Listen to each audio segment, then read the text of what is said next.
go, and they gave me. They said yes, so I ended up going to. Damn! Please just hate when that happens.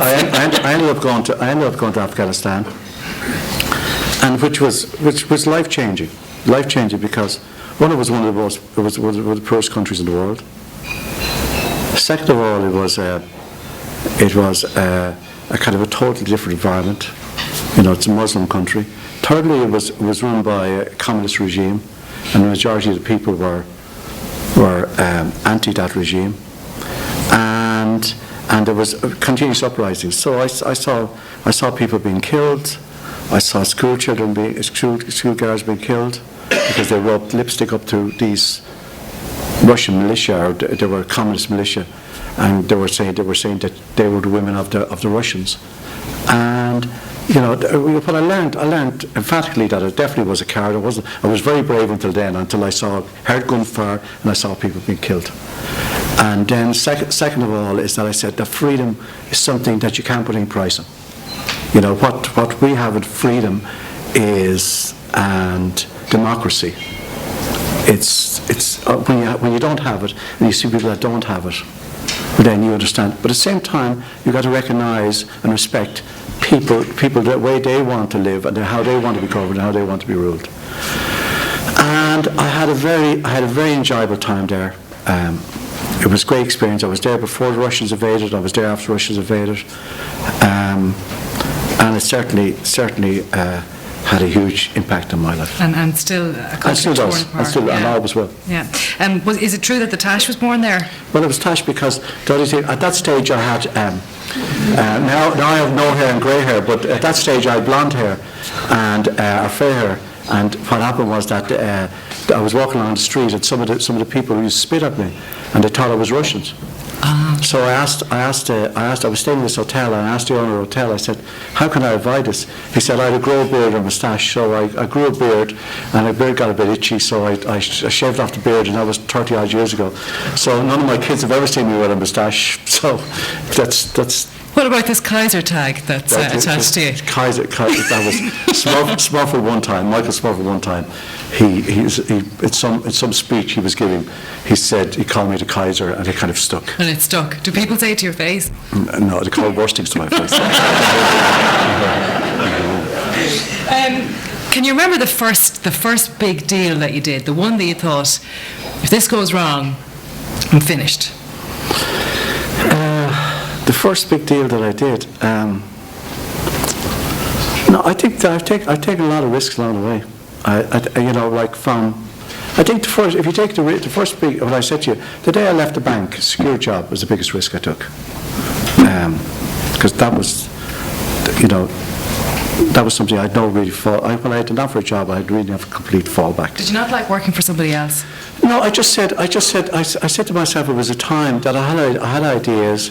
I felt that I could build businesses or run businesses because I'd been involved with interfacing with some key people, and arrogantly I said to myself, I can do this.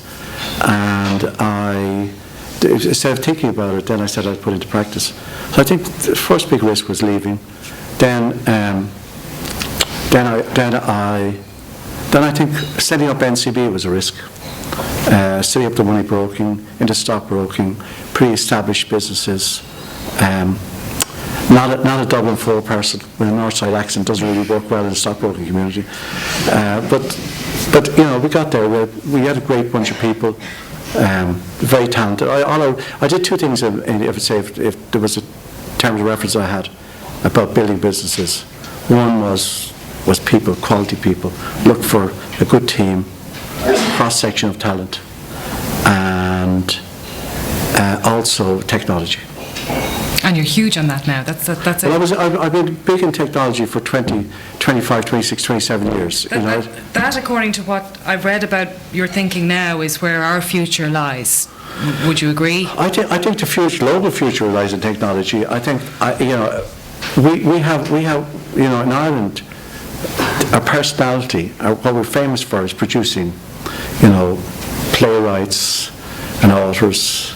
So we've got this creative element to our personality. It's a national trait, and I think what software is or technology is really invention, And I think we have that ability. We're lateral thinkers, and I've got ability to produce software that's in global demand. And we've hundreds of software companies that are leaders in the world here. Unfortunately, I've been involved in a few of them.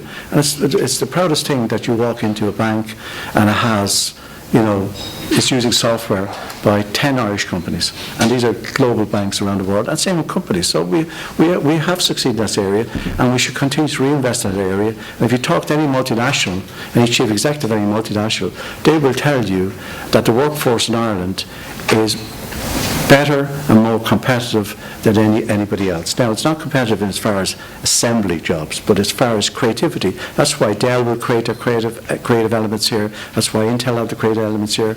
Why Apple will have the creative elements here.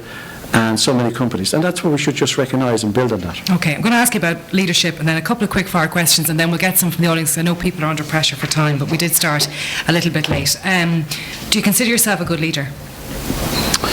Do I consider myself a good leader? I think my leadership is probably collegiate in a dictatorial way. And probably the best way to explain that is that I